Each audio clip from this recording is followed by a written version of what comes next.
Roland Gérard, bonjour. Roland, tu es conférencier et cofondateur du réseau École Nature. Alors il y a un micro sur, voilà, moi je regarde un comme ça, je distribue la parole, puis après vous pouvez vous faire passer l'autre micro. Est-ce que tu veux présenter déjà en quelques mots ce que c'est que ce réseau École Nature? Oui, donc le réseau École Nature, c'est une organisation qui s'est créée à partir de l'année 1983, où deux enseignants, un instituteur de la Mayenne et une prof de SVT de la Sarthe, se retrouvaient régulièrement au colloque ornithologie et au muséum d'histoire naturelle, et pendant les pauses, ils se parlaient d'éducation de nature à l'école, et de leur pratique éducative, de ce qu'ils faisaient avec les enfants sur la nature, et puis à un moment donné, ils se sont dit, mais il faudrait vraiment qu'on ait le temps, quoi, parce qu'entre deux communications scientifiques, parler d'éducation nature, ça ne suffit pas. Et donc, ils ont eu l'idée géniale de créer les rencontres École et Nature. Et donc, les premières rencontres École et Nature se sont passées en 83 sur l'île Chevalier en Bretagne. J'ai eu la chance d'y être, et c'était un moment super, parce que là, on était vraiment dans un rapprochement très fort entre le monde des enseignants et le monde des animateurs et de toute l'éducation à l'environnement qui était balbutiante, naissante à l'époque. Et petit à petit, ces rencontres se sont, disons, continuées d'année en année. Donc la Bretagne, après ça a été les Ardennes, après ça a été l'Auvergne, après Languedoc-Roussillon ici, et ça a continué. Et c'était à chaque fois l'occasion de mettre au milieu du débat, au milieu de nos préoccupations pendant 5 jours. On s'offrait 5 jours les uns aux autres. Et ça c'est important, à la fin de l'année, comme fin août, avant de rentrer un peu dans le travail. Et à chaque fois c'était l'occasion de faire du terrain, d'aller dehors, c'était donc de pratiquer la pédagogie de projet. C'est devenu vraiment un endroit où on pratiquait, on expérimentait la pédagogie de projet, donc ça c'était vraiment extrêmement intéressant. Et un endroit où on échangeait sur nos pratiques éducatives avec les groupes, qu'on soit animateurs ou enseignants. Et un endroit où on poussait un peu la réflexion et on se disait, mais ça y est, il y a quelque chose qui est en train de naître, même si on n'était pas exactement conscient, mais on était au tout début de l'éducation à l'environnement, et donc on était dans l'idée aussi, à un moment donné, de faire exister ça socialement. C'est-à-dire qu'il ne faut pas qu'on reste dans les marges, invisibles, il fallait qu'on puisse parler avec les autorités publiques en particulier, pour que la France donne un peu de place à l'éducation à l'environnement. Donc après, École et Nature est devenue trois éléments clés, c'est mettre en relation les acteurs, quels qu'ils soient, quel que soit leur champ d'action, mettre en relation les acteurs. En deuxième, c'est on est sur un chantier neuf, on a besoin d'outils, donc c'est créer des outils par les acteurs de terrain, eux-mêmes, pour les acteurs de terrain. L'idée c'était vraiment que, parce que tous on fabrique des outils, plus ou moins, hein. Tous les gens qui font de l'éducation fabriquent des outils. Et ces outils peuvent être très utiles pour quelqu'un d'autre, et c'est comme ça qu'on a... Et puis le troisième point, c'était porter la parole des acteurs de l'éducation. Ça veut dire, si j'ai bien compris, que n'importe quel enseignant du premier cycle, second cycle, peut contacter le réseau pour obtenir des outils pour l'accompagner dans ses cours, ses leçons liées à l'apprentissage de l'environnement avec ses élèves. Oui, alors on a eu un développement du réseau École et Nature sur l'échelle nationale, et en même temps, par les mêmes acteurs, à l'échelle régionale, il y a les GRAIN qui sont apparus. Le GRAIN, c'est le groupe régional Animation, Initiation, Nature, Environnement. Et c'est la même philosophie, à peu de choses près, en tout cas c'est des histoires très proches. Et l'idée, c'est aussi de mettre en relation les acteurs, mais là on est plus à la proximité. Et il y a aussi maintenant des réseaux territoriaux. Il y a un réseau territorial dans le Gard, dans l'Hérault, dans la Lozère, enfin dans tous les départements ici, pratiquement d'Occitanie. Et on est vraiment dans l'idée de faire ensemble, d'être dans l'horizontalité, d'être dans l'écoute, dans la solidarité aussi, quoi. Et c'est souvent ingrat comme action, hein, de faire de l'éducation à l'environnement, parce que souvent on est un peu seul, on n'est pas toujours très bien compris. Faire de l'éducation en général. Oui, faire de l'éducation en général. Ouais. On passe le micro à Marie-Hélène Pillot. Marie-Hélène, bonjour. Bonjour. Quand on parle de coopération, de mise en réseau, c'est un sujet qui vous parle, puisque vous êtes coordinatrice du pôle relié pour l'association Colibri, et vous avez participé à des actions, à des ateliers. Est-ce que vous voulez nous présenter déjà l'asso Colibri? J'imagine que beaucoup de personnes ici la connaissent, mais peut-être que c'est bien d'en retirer un mot tout de même. Oui. Bonjour à tous et tous. Donc oui, je suis coordinatrice du pôle relié de l'association Colibri. Colibri, c'est un mouvement citoyen qui offre un changement de société plus humaine et plus écologique et qui remet l'humain au cœur de ce changement en se disant, pour changer effectivement cette société qui ne nous convient pas totalement, il faut d'abord commencer par soi-même. Du coup, c'est une association qui est représentée un peu partout sur les territoires, donc métropole, dom-tom, donc ultramarins, en Belgique et en Suisse. Et les groupes locaux ont pour mission de décliner les missions de l'association nationale, inspirer, relier et soutenir. Voilà. Donc ça va être nos acteurs du territoire. Du coup, donc on a ces 3 missions, inspirer, relier, soutenir. Inspirer, on propose des films, des livres, un magazine en ligne qui permet de mettre en avant les initiatives qui existent, le concret, pour dire qu'effectivement, il y a des choses qui ne vont pas, mais nous, on va être plutôt dans le côté positif de qu'est-ce qui fonctionne, comment le mettre en lumière pour inspirer d'autres citoyens et citoyennes à passer à l'action, faire du partage d'expérience. Et on a également, du coup, dans ce pôle inspiré, développé depuis début 2018 un nouvel atelier qui s'appelle l'Agora des Colibris, qui est un laboratoire d'idées citoyennes qui, suite à une campagne qu'on a réalisée en 2017 qui s'appelait le Chant des Colibris, on a intervenu dans 6 villes en France. On avait organisé des débats sur des sujets qui étaient des leviers un peu politiques, donc sur l'économie, sur l'éducation, sur l'agriculture, vraiment des sujets clés. Et à la suite de cette année, on nous a interpellés en disant « Ok, on a débattu maintenant pendant l'année, quid de la suite ?»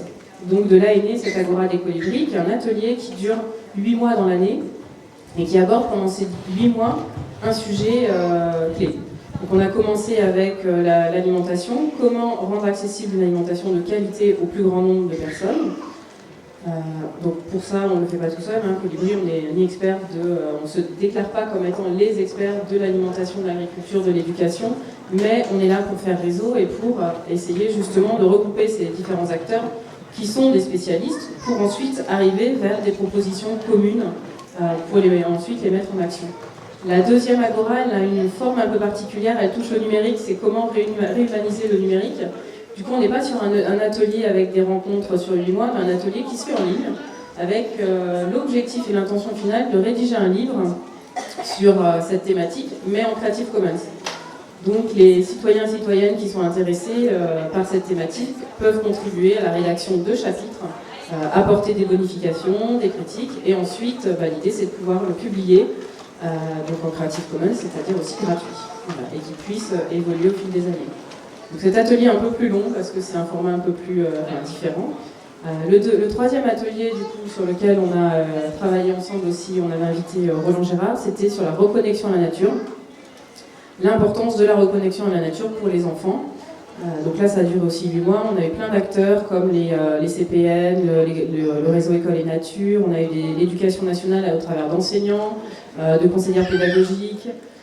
On a eu l'Agence française de la biodiversité. Enfin, j'en passe, il y avait vraiment toute une série d'acteurs qui étaient présents pour nous aider à discuter de cette thématique.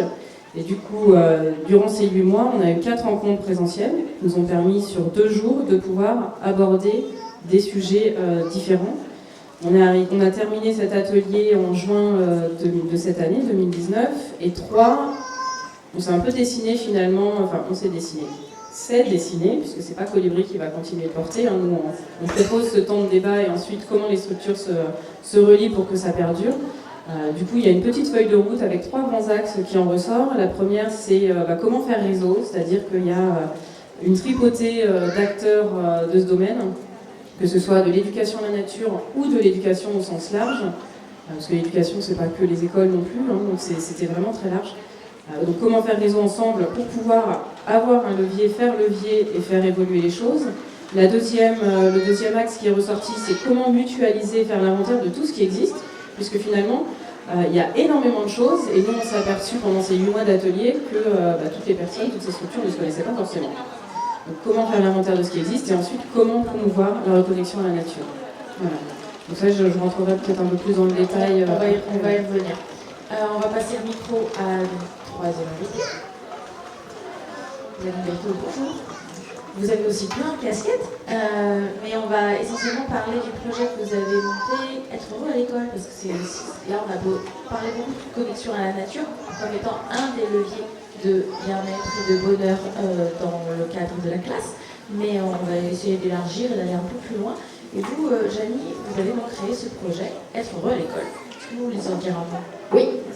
Bonjour à tous et à toutes. Alors, moi, effectivement, je suis responsable pédagogique à l'IFAC. Donc, l'IFAC, c'est l'Institut de formation d'animation et de conseil.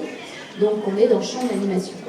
Et on a un accord cadre depuis quelques années avec l'Éducation nationale et on met en œuvre des actions citoyennes.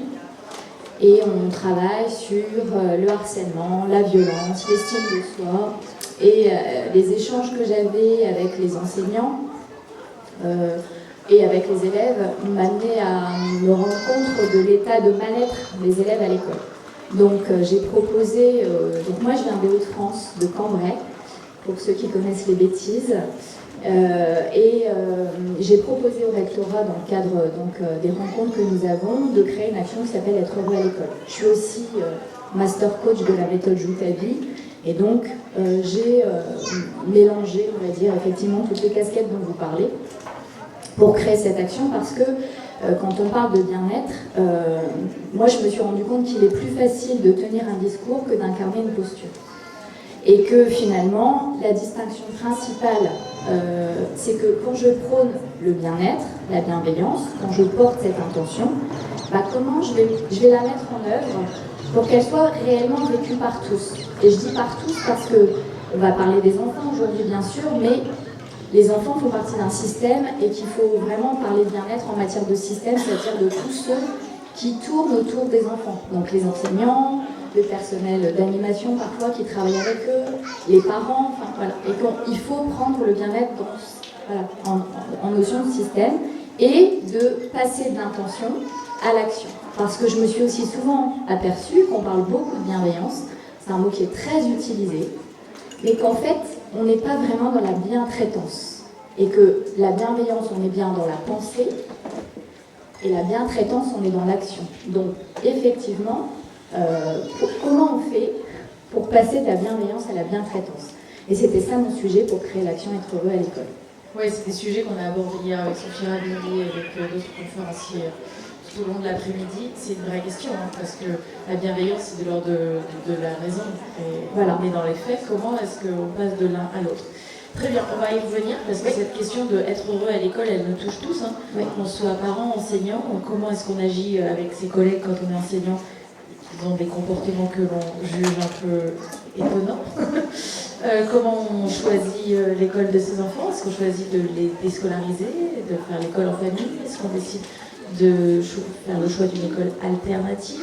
Est-ce qu'on choisit l'éducation nationale? Et justement, pour en parler, Angela, vous êtes professeur-chercheur à l'université de Montpellier, donc vous êtes aussi locale, et vous représentez aussi le corps de l'éducation nationale avec tout ce qu'il a de terrifiant parfois et de très enthousiasmant dans les nouvelles pratiques qu'il porte.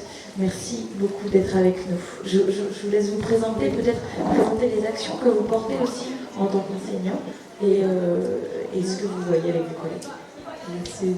Oui, nous sommes engagés nous aussi dans un processus de changement, de transformation, et j'appartiens au ministère de l'Enseignement supérieur et de la Recherche, qui effectivement, ces dernières années, a engagé des actions de transformation à l'université à travers le plan d'investissement à venir qui est IDEFI, Initiative d'excellence en formation innovante.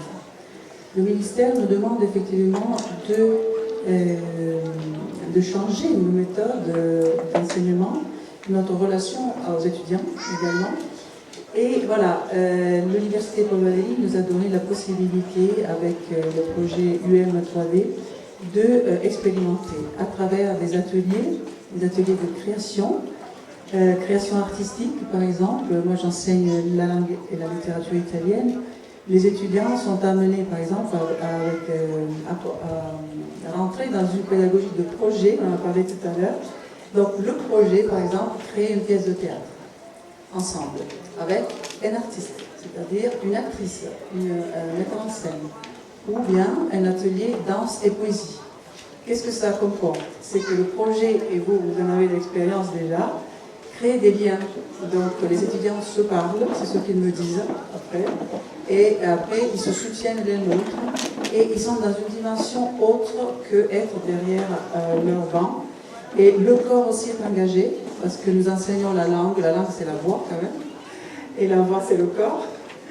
Donc ce qui est bien, c'est qu'on voit les étudiants en fait être protagonistes de ces projets, se réapproprier ce projet, se réapproprier la culture qu'ils assimilent, qu'ils apprennent, qu'ils élaborent, et la remettre en jeu dans un projet créatif. Et ça, c'est vraiment extraordinaire. On est vraiment sur le don de la vie, c'est-à-dire on sort de l'écrit mort, en fait, en tout cas inactif, et on lui donne vie, on lui donne corps, au sens propre, au sens figuré.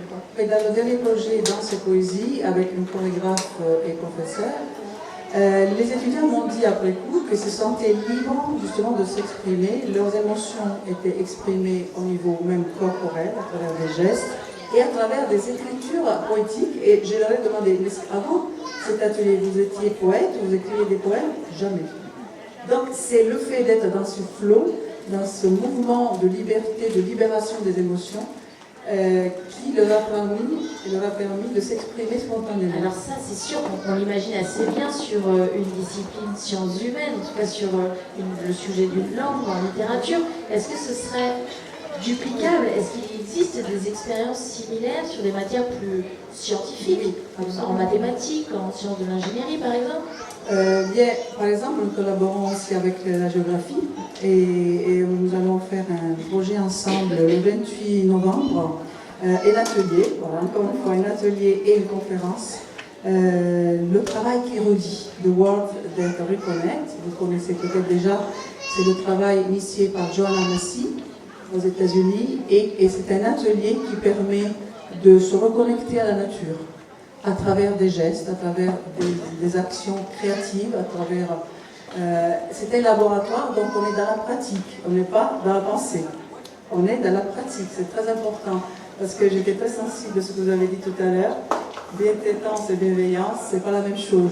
Nous amenons les étudiants, et nous-mêmes, parce que moi je ferai partie de l'atelier, je veux dire, je me mets en jeu moi-même avec eux, je sors de ma casquette, de mon rôle d'enseignant, pour faire partie à égalité de l'atelier avec les étudiants. Donc nous allons participer à cet atelier animé par Marianne Claveau et Michel Maxime Heger, qui est le travail qui relie, qui nous reconnaît, peut nous reconnecter à la nature en exprimant nos souffrances, en exprimant aussi notre envie de changer. Et l'après-midi, Michel Maxime Heger, qui est un sociologue suisse, va expliquer ce qu'est l'éco-psychologie. Dans une conférence intitulée « Soigner l'esprit, guérir la terre ».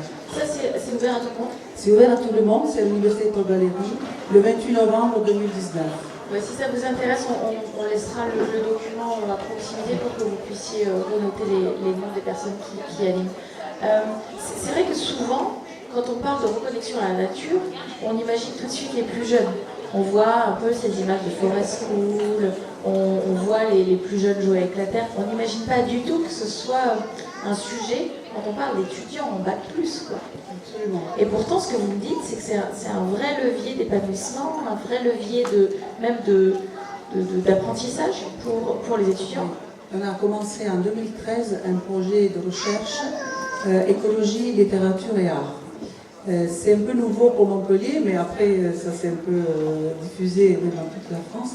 Donc l'éco-critique, ce qu'on appelle éco-criticism, qui est très développé aux États-Unis et dans d'autres universités déjà, permet aux étudiants, aux doctorants même, donc à un niveau encore plus élevé, de faire des recherches comment les écrivains, les artistes s'engagent dans la défense de l'environnement ou dans la sensibilisation du public à l'environnement. Parce que ce qui se passe dans la littérature, c'est que nous n'allons pas utiliser seulement notre rationalité, mais nous vivons l'événement, nous le revivons à travers la lecture. Donc c'est un événement psychique, la lecture, qui peut nous transformer.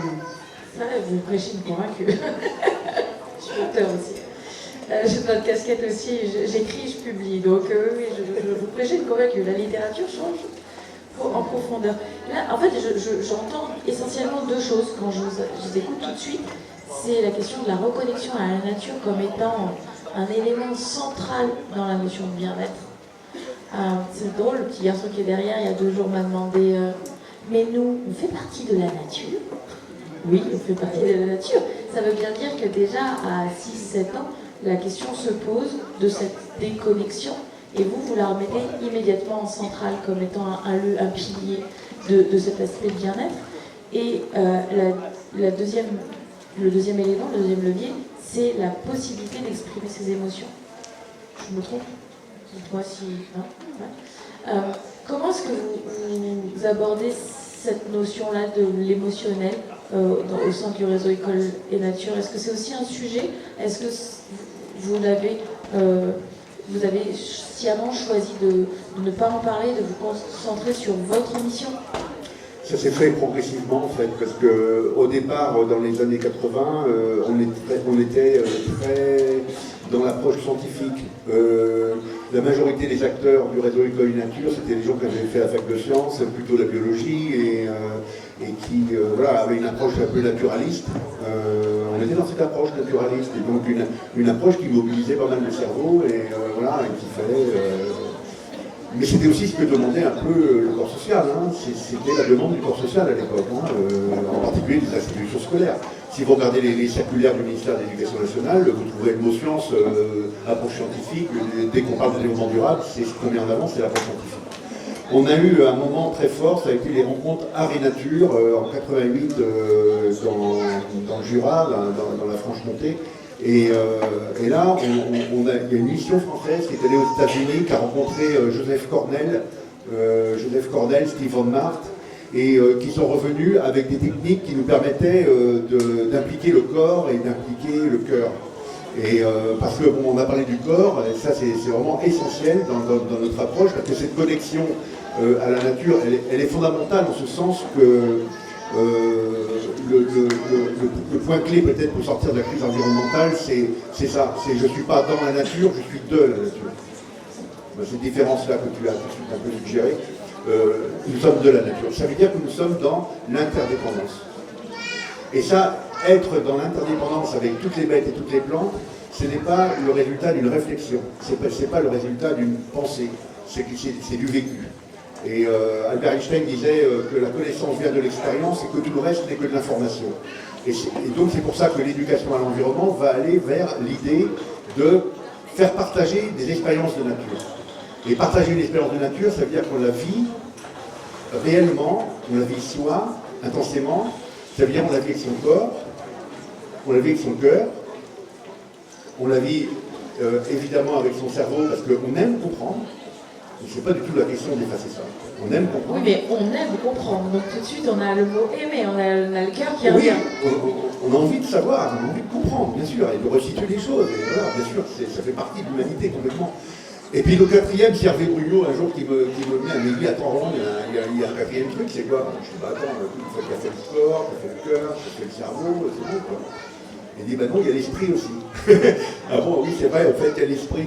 Donc, on doit aussi s'adresser à l'esprit, c'est-à-dire qu'est-ce que je fais là, où je vais, qui suis-je. Donc, à l'étagère, tout ça. Et donc, quand on va avoir maintenant une approche de la nature, quand on va être dans ce projet de faire la connexion, et pour aller plus loin, parce qu'il ne s'agit pas de faire la connexion comme quand on a un numéro de téléphone dans son portable, hein, il s'agit de le mettre en relation. Si on fait la connexion, c'est pour que cette connexion ait un effet. Et cet effet réel, c'est qu'on a après les deux, si on veut dire la personne et l'arbre, la personne et l'oiseau, la personne et le vent, et la personne et la nuit ou l'étoile, eh bien ou la rivière, que la personne et la nature, en fait, soient en relation. Et cette relation-là, on ne va pas la trouver seulement dans un des quatre chapitres, des quatre dimensions de notre humanité. On va trouver cette relation parce qu'on va aller explorer dans ces quatre directions. La direction du corps, la direction du cœur, la direction du cerveau et la direction de l'esprit. Génie, on imagine que ce type d'approche naturelle ressemble un peu aux pédagogies alternatives du début du siècle. Hein. On pense à Freinet, on pense à Maria Montessori. C'est des gens qui ont développé des approches qui étaient déjà pas loin, quoi, en tout cas dans l'intuition de ça. Oui, mais dans l'approche de la nature, on était quand même pas mal dans la leçon de choses. Et je pense que toute l'expérience aujourd'hui avec le yoga, avec la méditation, ça veut dire que toutes ces expériences-là qui sont maintenant dans le corps social, elles nous permettent d'être plus dans quelque chose qui est une présence à la nature. En fait, justement, j'allais poser la question à Janice, c'était de savoir si aujourd'hui l'éducation nationale, les enseignants sont prêts à ça. Parce que là, on parle vraiment de choses qui nous parlent à nous en tant que parents, un peu éclairés, un peu bienveillants, toutes les familles. Est-ce que dans l'éducation nationale, on peut apporter toutes ces 4 dimensions-là? Est-ce que les enseignants sont prêts à recevoir ça comme outil de bien-être pour leurs élèves? Alors, ça bouge, c'est évident, parce que s'il y a quelques années, j'avais proposé à l'éducation nationale une action qui s'appelait Être heureux à l'école, on n'aurait pas ouvert les portes. On aurait ri peut-être. On aurait ri, voilà, c'est ce que j'allais dire. C'est déjà une forme de bien-être. Voilà. Donc pour moi, le gros changement, il est venu de là, c'est-à-dire d'accepter, de reconnaître que potentiellement les enfants ne sont pas heureux à l'école. C'était le premier pas à faire. Effectivement, après, avec les outils et l'itinéraire que moi je propose, puisqu'en fait, dans l'action Être heureux à l'école, c'est un itinéraire vers le bonheur et vers le bien-être.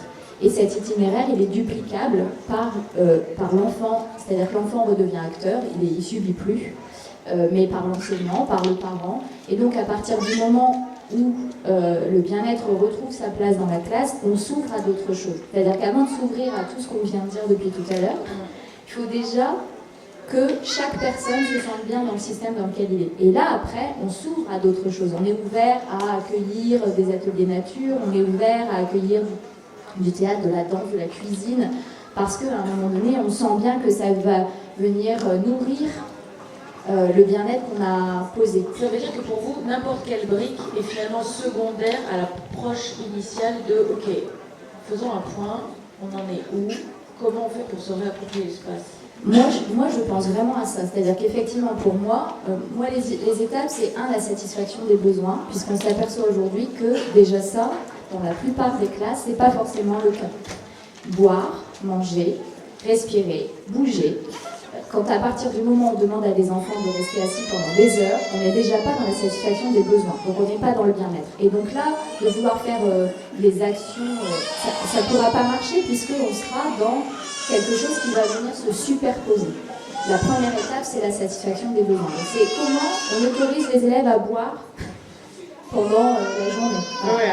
Aller aux toilettes. Aller aux toilettes, parce que le pipi à heure fixe, moi ça m'a toujours impressionné. C'est-à-dire que dès qu'on a 3 ou 4 ans, il faut faire pipi à la même heure que les autres. Il n'y a personne ici qui se dit « Ah tiens, il est 10h, c'est l'heure de mon pipi ». Enfin, je pense pas. Bon. Donc moi je parle de là, et je réexplique des choses qui vont sans doute vous paraître basiques, mais moi justement j'ai voulu que cette approche elle soit simple, pour qu'elle soit duplicable partout et par tous.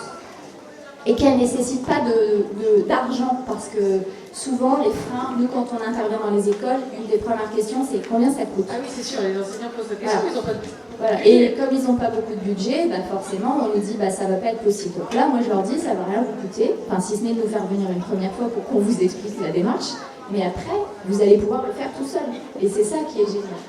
Donc forcément on a parlé d'émotion tout à l'heure, ça c'est le deuxième pilier. À un moment donné, l'émotion, si elle n'est pas entendue, elle va pourrir. Et donc, nous, on intervient. Aujourd'hui, il y a quand même beaucoup de problèmes de harcèlement, de violence. Si on remonte un petit peu la spirale de la violence, on se rend compte que finalement, moi, des fois, quand je rencontre des enseignants, je leur dis qu'on n'entend pas beaucoup la souffrance des enseignants et qu'elle existe aussi. Et moi, quand j'entends enseignant, j'entends enseignant. Celui qui saigne, quoi. Ça fait mal. Ça fait mal, mais le titre, parce que c'est valable aussi pour l'enseignant. Oui, c'est ça. Et l'enfant qui... Voilà, c'est dans les deux sens. Dans les deux sens. Et donc, Et donc de démarrer en écoutant la souffrance de l'enseignant aussi, de lui faire prendre conscience que parfois il est violent, parce que c'est un mot fort, mais la violence elle démarre parfois dans les rapports que j'instaure dans ma classe, et que l'enfant prenant l'adulte comme modèle, ce qu'il voit, ce qu'il entend, il va le reproduire. Et donc forcément, ça peut avoir un impact sur des comportements violents chez des enfants qui vont choisir plus faible qu'eux, parce qu'ils ont compris les jeux de pouvoir. J'ai le choix, je suis une sauveur ou bourreau ou victime, donc je choisis où je vais me mettre, et en fonction de ça, je vais instaurer des rapports de violence. Donc moi, c'est pour ça que la démarche, elle est globale, c'est-à-dire que oui, on parle de bien-être, mais derrière, ça va aussi avoir des effets sur l'ambiance de la classe, sur... Donc l'enseignant joue le jeu après, parce qu'il se rend compte que lui, son quotidien, il est quand même beaucoup plus simple à gérer. Comment ça se passe est-ce que ça fait écho à des choses que les Agora ont mis en lumière ça? Oui, tout à fait, merci pour rebondir Merci parce que Daniel. effectivement, il y a quand on pose la question quelle action entreprendre pour le bien-être des enfants à l'école, on cible enfants. Donc qu'est-ce qu'on peut mettre en place dans les classes pour les enfants, en oubliant qu'il y a des adultes en fait qui sont là pour s'occuper des enfants et qui sont derrière. Il y a les enseignants, c'est sûr, mais il y a aussi les parents, il y a les animateurs quand on va dans un centre de loisirs, quand on va après l'école faire des activités sport, musique, art, etc. Et en fait, on s'aperçoit à l'Agora, ce qu'on a aussi mis en lumière, c'est que finalement, les enseignantes qui sont venues témoigner de ce qu'elles mettaient en place dans l'école ont témoigné aussi du fait qu'elles ont pris conscience à partir du moment où elles ont intégré ces choses. Donc elles ont fait notamment des stages et formations de reconnexion à la nature, quand on parle de reconnexion à la nature, notamment avec Roland Gérard, et parce qu'elles ont vécu ce que tu nommais cette expérience de nature, qui les a impactées énormément, ça a été une évidence derrière. Et donc la question de ça va coûter de l'argent de le mettre en place, elle n'existe plus. Elles l'ont fait, elles l'ont mis en place. Il y a des associations de parents d'élèves, il y a... alors après, il y a la méthode Colibri, et comment on fait pour faire sans argent, et donc du coup, comment on va se relier à des partenaires, à des structures locales, qui vont venir aussi en soutien de l'école et des institutrices et des instituteurs. Les enfants ont des parents, les parents qui sont là, il y en a qui ont des métiers, il y en a qui peuvent être horticulteurs, comment on peut avoir accès à des arbres à des prix un peu moins élevés, comment on peut aller solliciter la mairie pour financer ou mettre à disposition un terrain pour non pas avoir une classe avec une cour bitumée, mais une cour avec de l'herbe, des arbres, etc. Et de la même manière qu'on va se reconnecter à la nature, là j'ai juste abordé le côté végétal ou animal avec des oiseaux, des moutons, des chèvres, si on peut, dans le berger. Il y a aussi la connexion à soi en fait. Parce que la nature, c'est pas que l'extérieur, c'est nous aussi, comment on se reconnecte à nous, comment on est à l'écoute de nos besoins. Et pour ça, il y a ce qu'on appelle la communication non violente de Marshall Rosenberg, qui dit bien qu'il y a la pyramide des besoins, mais aussi comment je vais réussir à savoir quel est mon besoin, quel est mon sentiment, quelles sont mes émotions. Si je suis en colère, qu'est-ce qui se cache derrière? Quelle partie de mon corps ça vient bouger en fait? Et ça, on peut former des enfants, on peut amener ça dans l'école, ok, mais à partir du moment où les enseignants, animateurs, etc. ne sont pas connectés à ça, le message ne passe pas forcément. Donc c'est vraiment une question de posture, comme vous disiez tout à l'heure. C'est d'abord comment nous, adultes, on change et on bouge pour que ces enfants à qui on enseigne, quand ils sortent de cette bulle, de ce cocon où on a réussi à instaurer le bien-être, puissent trouver une cohérence aussi dans les autres endroits, dans leur environnement de manière globale, j'ai envie de dire. Ce qui est juste génial, c'est que quand on vous écoute, c'est un petit peu inquiétant parce qu'on se dit, voilà, l'ampleur du chantier, l'ampleur des connaissances, des nouvelles approches, parce qu'on a été formaté à tout le contraire. Hein. Mais ce qui est génial, c'est qu'en fait, il suffit de changer un tout petit peu pour que la répercussion sur l'autre, elle soit immédiate. Un tout petit peu. Et donc, chaque action qu'on va entreprendre avec soi va avoir des répercussions sur le bien-être d'autrui. Et pour ça, on parle même pas en semaine. Hein. On parle en quelques minutes. C'est incroyable. Il suffit de nous-mêmes en fait changer notre posture. Et si vous êtes à l'écoute et vous observez votre environnement, quand vous bougez, vous êtes aligné, cohérent, et vous agissez en conscience, autour de vous, de manière logique, ça bouge. Et vous le voyez même avec des gens où ça peut être sur de la relation de conflit ou des difficultés justement pour mettre ça en place. Non, je suis alignée, je suis droit dans mes baskets, j'y vais parce que je sais que c'est important, que c'est juste. Et là, ensuite, ça bouge et les choses se mettent en place. Alors, ça paraît simple quand je le dis comme ça, mais voilà, c'est ce qu'on fait à Colibri, c'est ce qu'on essaye de prôner au quotidien. Les groupes locaux qui déclinent ces missions le voient bien. On les forme à la CNV, on les accompagne sur la formation gouvernance partagée, on les accompagne sur des techniques d'animation qui permettent l'intelligence collective, et grâce à ça, sur les territoires, on voit qu'il y a des choses qui bougent, quoi. Il y a plein d'actions concrètes qui se mettent en place, que ce soit des ateliers de communication bienveillante ou communication non violente, que ce soit des ateliers de reconnexion à la nature, ça existe. Suite à l'Agora, c'est quand même chouette, on a 3, ça s'appelle les tribus arc-en-ciel. En fait, on a une personne qui fait partie aussi d'un groupe local Colibri en Vézuvitiné, donc c'est dans les montagnes du 06, au nord de Nice, qui a été complètement impactée par le film L'autre connexion, qu'on avait diffusé lors de la première rencontre en novembre, et qui est partie le dimanche matin. Elle n'a pas réussi à faire la fin de la rencontre parce qu'elle était tellement impactée, elles étaient quelques-unes en larmes, elles sont parties, elles avaient plein d'idées, Et quand elles sont rentrées, elles ont décidé de mettre en place ce qu'elles appellent les tribus arc-en-ciel, qui sont des groupes de personnes avec, sans enfants, qui décident une fois par mois de se retrouver dans la nature, dans la montagne, quelle que soit la météo, qu'il pleuve, qu'il vente, qu'il fasse grand soleil, qu'il neige, sans téléphone, sans smartphone, sans jeu. C'est-à-dire qu'on ne vient pas avec ces jeux, que ce soit des jeux coopératifs autres, non. On est dans la nature, on passe une journée entière. Alors au début, c'était là, bon, alors qu'est-ce qu'on fait? C'était pas si simple, les enfants, bon, on s'ennuie, il n'y a rien. Au bout d'un moment, ça a fait un espèce de tilt où ils ont commencé à faire des land art avec ce qui existe dans la nature. Ils ont commencé à se poser, à vraiment à jouer ensemble et en inventant des jeux à être plus créatifs. Et finalement, ils s'aperçoivent que une journée, ça passe très vite.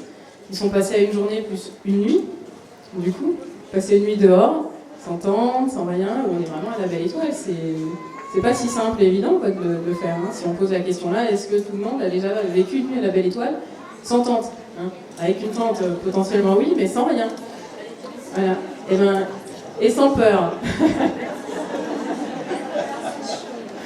C'est une expérience intéressante, un auto-challenge Exactement. qui peut avoir du sens. Voilà, et donc là ils le font, quel que soit l'âge, et ils s'aperçoivent qu'effectivement ça les bouge et ça les impacte. Et ils reviennent chez eux avec ça, et ça prend de plus en plus d'ampleur, et ça je trouve que c'est une petite action, mais qui a une importance énorme. Ouais, c'est ça qui est fabuleux chez le Colibri. C'est chacun fait sa part. Chacun fait sa part, mais si on coopère en plus après ensemble, c'est encore mieux. Est-ce que ça fait écho pour vous, Angela, ce que le témoignage, les témoignages en fait de vos voisins? Absolument, oui, j'étais très sensible à ce que vous avez dit. Et en fait, bon, je fais partie d'une équipe de recherche, donc je suis apparemment du côté de la théorie, mais la théorie ne suffit pas. Et là, je veux dire que la pratique n'attend pas la théorie. Donc vous êtes la démonstration vraiment évidente que la pratique n'attend pas la théorie et que les théoriciens, les chercheurs doivent avoir l'humilité d'aller chercher du côté de la pratique pour voir que les théories la théorie ne suffit pas. Et de plus en plus, nous nous référons à la théorie de Francisco Varela, l'inaction, l'inactivisme, on pourrait dire, c'est-à-dire la conscience est toujours incarnée, la connaissance est toujours incarnée, est toujours couplée à l'environnement, est toujours émotionnel aussi, et le réseau émotionnel est toujours relié au réseau cognitif. On ne peut pas les séparer, même dans le cerveau, même si on te dit le cerveau limbique ou cette partie est plus liée à la rationalité et l'autre à l'émotion, réellement les neurologues n'arrivent pas à séparer les réseaux, ils sont terriblement interreliés. Et nous avons proposé donc à la direction de notre université une formation d'une formatrice extérieure donc, qui a fait une formation d'apprentissage socio-émotionnel pour les enseignants. Et donc je reviens à ce que vous avez dit tout à l'heure, c'est que l'enseignant doit d'abord prendre soin de ses émotions pour ensuite entreprendre une attitude justement d'enseignement basée sur la non-violence, sur la transformation des émotions au plus profond. Désolée, ouais, il y a un petit mouvement là. On va laisser un petit mouvement parce que même nous, c'est vrai que ça nous perturbe. Venez, il y a plein de choses qui creusent devant.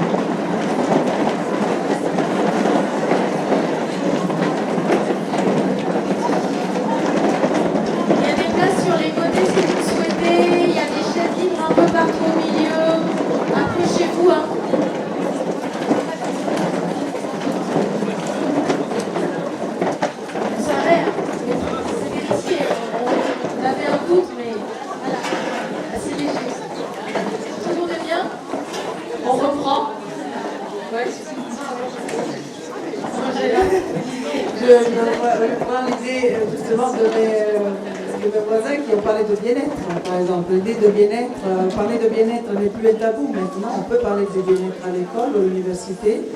Aux États-Unis, dans d'autres, en Hollande, en Bruxelles, en Belgique, le bien-être est déjà quelque chose de très quotidien à l'université ou à l'école. Mais C'est vrai qu'il faut revenir à cette idée de bien-être. Et nous avons créé un centre théorie et pratique du care, c'est-à-dire de prendre soin. Et ce centre qui regroupe plusieurs chercheurs de différentes universités françaises et aussi des universités étrangères, pense comment introduire le prendre soin de soi-même d'abord, prendre soin de l'autre, donc de l'étudiant, de la personne qui est devant nous, et prendre soin de l'environnement dont nous prenons vraiment partie. Cette idée de bien-être est vraiment fondamentale.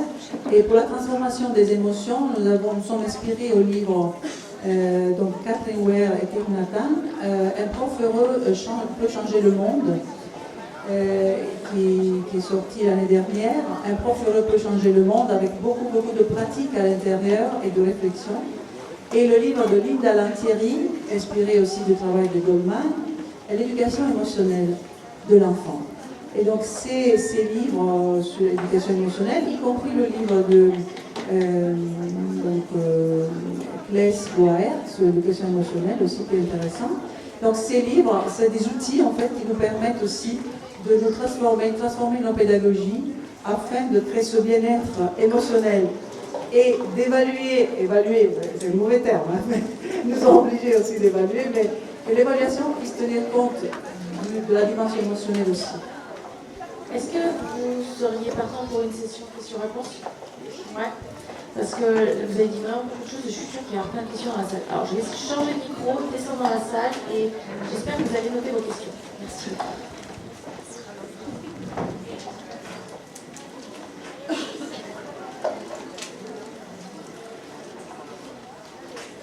Première question.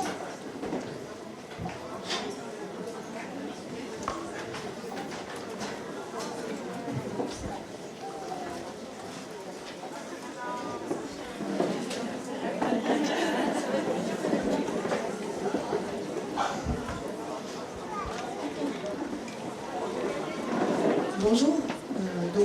Merci pour tout ce que vous avez dit, c'est très inspirant, notamment les journées ici. Et moi, en tant que professeur des écoles, ça donne envie de faire plein de choses. Ce qui est difficile après à voir concrètement dans la classe, c'est que nous-mêmes, on est dans un système, comme vous le disiez, et qu'on doit rendre des comptes, et qu'il y a des obligations qu'on doit faire, par exemple les évaluations nationales, par exemple remplir le livret de compétences, par exemple suivre les programmes, faire une progression. Et du coup, on a tellement envie de faire plein de choses, comme j'essaie de faire déjà les méditations, les ateliers philo, etc. Mais après, il faut rattraper toutes les autres compétences qu'on nous demande. Par exemple, voilà, le français, les maths, tout ce qu'on doit faire en histoire, en géographie, avec les élèves. Alors c'est sûr que la pédagogie de projet, ça permet de faire des liens, mais voilà, concrètement, des fois, il nous manque de temps et les programmes sont tellement lourds que comment faire pour le bien-être à l'école, voilà, concilier les deux.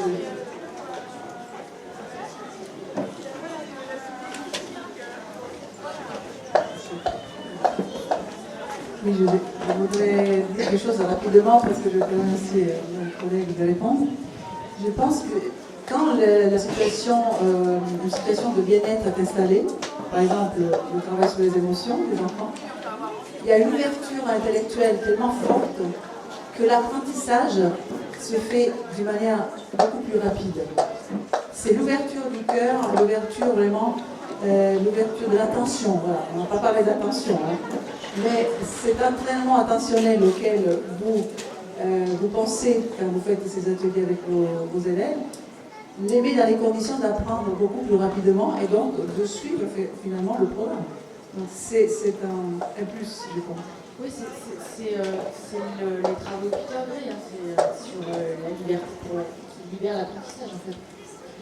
Pour vous répondre, effectivement, si à un moment donné je prends du plaisir déjà à venir à l'école et que je mets en place des choses qui vont me permettre d'être dans le plaisir et que derrière je donne du sens à ce que je vais faire, parce que ce qui manque parfois c'est aussi le sens, on s'aperçoit que la motivation et l'engagement chez les élèves est exponentielle.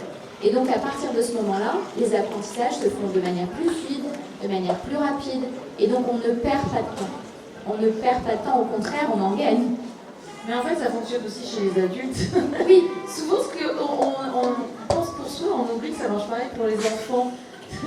si on reçoit une situation qui est stressante, on est beaucoup moins disponible pour intégrer les choses, quoi. Ça marche pour nous. Le jeu fonctionne aussi très bien chez les adultes, et on oublie que c'est essentiel chez les enfants. C'est juste pareil. Moi, ça me faisait penser à Céline Alvarez. C'est cette intervention qu'elle fait en ce moment. En fait, je crois qu'elle nous invite un petit peu à nous émanciper des programmes, et à dire que le programme, il se fera bien si les enfants sont bien, quoi. Donc voilà, le programme se fera bien si les enfants sont bien. Elle dit mettre la charrue derrière les bœufs. Ça se fait souvent dans l'agriculture. On met très très souvent la charrue derrière les bœufs et ça marche en fait. C'est bien. Donc la pratique avant la théorie. Est-ce qu'il faut rajouter Moi, je viens rajouter un témoignage d'institutrices en fait qu'on a eu, donc lors de l'Agora, qui effectivement ont les mêmes problématiques de remplir les programmes. Et en fait, elles essaient d'allier finalement à la fois des sciences, des mathématiques, en fonction de ce qui arrive. Un exemple qu'elle nous a exposé lors d'une rencontre, c'est un élève qui arrive avec une grille de serpent. Ça chamboule totalement son programme du matin, mais elle dit c'est pas grave, il arrive avec une mue de serpent, donc là je vais pouvoir commencer à approcher sur la biologie, on va utiliser des maths pour le mesurer, enfin voilà, et après elle fait une petite tambouille comme ça, donc c'est vrai que sur le coup c'est peut-être pas intuitif, mais je pense qu'à force, si on se dit on arrive à associer les matières et puis à faire aussi à s'adapter avec ce qui arrive et l'accueillir, les enfants effectivement ils ont carrément expérimenté, et puis c'est pas on mesure, c'est pas combien de gouttes sont nécessaires si le débit de ma baignoire est à temps pour remplir la baignoire, quoi. C'est j'ai quelque chose de concret. Et du coup il y a plusieurs expériences comme ça qu'elle nous a exposées, moi je pourrais pas toutes les raconter, mais c'est vraiment allier les matières, et en alliant les matières, du coup avec de l'expérience, ils apprennent, parce que le fait de voir, c'est beaucoup plus... l'apprentissage se fait mieux en fait. Oui, n'hésitez pas, vous pouvez rebondir, pas de problème. Maintenant, c'est plutôt prendre des douches maintenant. C'est pour des raisons écologiques, on peut en parler plus tard. C'est plutôt pour arrêter un peu les baignoires. Enfin, faire moins de baignoires. Non mais c'est vrai, d'un point de vue écologique, Je peux pas laisser on passer continue de ça. faire des manuels scolaires avec des baignoires, comment voulez-vous qu'on leur dise qu'ensuite ils prennent des douches? Est-ce qu'il y a une autre question? Oui, là, alors ici, là, il y en a une. Allô, pardon, excusez-moi. Moi, je m'appelle Nathalie, je suis maman de 4 enfants. J'ai voyagé un peu partout dans le monde, pardon, non, pas partout dans le monde. J'ai été au Canada et en Angleterre, 2 ans au Canada, 6 ans en Angleterre. Au Canada, j'ai fait les écoles françaises de l'étranger. En Angleterre, j'ai fait les écoles européennes, j'ai étudié les écoles internationales et j'ai fait l'école anglaise. Ici en France, j'ai fait les écoles d'application, j'ai fait les écoles système international au niveau maternel, collège, primaire, lycée. Donc non, mais non, en tant que mère de famille. Donc j'en vois tous les défauts et je suis aussi capable de rectifier ce que je fais à chaque fois que je peux le faire, je rectifie tous les défauts. Ce que vous êtes en train de dire, c'est super, c'est génial. Elle est où votre école? Non mais sérieusement, moi j'ai aujourd'hui quelqu'un qui me demande, un politique qui me demande de créer une école, qui m'a donné carte verte pour créer une école de l'eau. Ce que je vous propose, c'est de passer j'ai oublié de vous dire, j'ai aussi fait l'université d'été des enseignants. Très très instructif, extrêmement instructif. Donc je suis très très curieuse, j'aime beaucoup fouiller dans les systèmes éducatifs, j'aime beaucoup, c'est pour ça que je suis ici. J'ai des enfants qui sont 10, qui sont 10 orthographiques, qui sont 10 plein de choses, qui voient le monde différemment. J'aimerais bien leur faire une école à la hauteur. C'est quoi l'école de l'eau? L'école de l'eau, c'est au fil de l'eau. On prend tout ce que vous êtes en train de dire et on va au fil de l'eau et on construit quelque chose qui aille du début à la fin. Parce que vous avez tous ici une vision, vous avez tous des outils, vous êtes des merveilleuses ampoules des ampoules les unes à côté des autres de couleur, mais il vous manque un truc, il vous manque la guirlande qui va allumer le tout. Et la guirlande, je pense que c'est construire une école, une vraie. Et après tout, le ministre, il a dit quoi? Il a dit construisez des écoles. Ben, on va en construire une. Si ça vous dit, moi, je peux vous organiser un atelier. J'étais consultant en organisation. Donc je sais mettre les gens autour d'une table et je sais faire en sorte que on réalise un rêve. Donc je suis prête à le faire. Je vous propose... Vous êtes dans quelle région? Ah, je suis ici, mais l'école... Mais on peut très bien monter une à Montpellier. Hein. Mais l'école qui a été proposée, là où on m'a proposé de la monter, c'est à Aix-les-Bains. Je crois que c'est Aix-les-Bains. Enfin, c'est juste à côté d'un lac, donc c'est parfait pour une école de l'eau. Et je suis prête à la monter. Par contre, je vous préviens, moi je suis pas enseignante, je suis mère.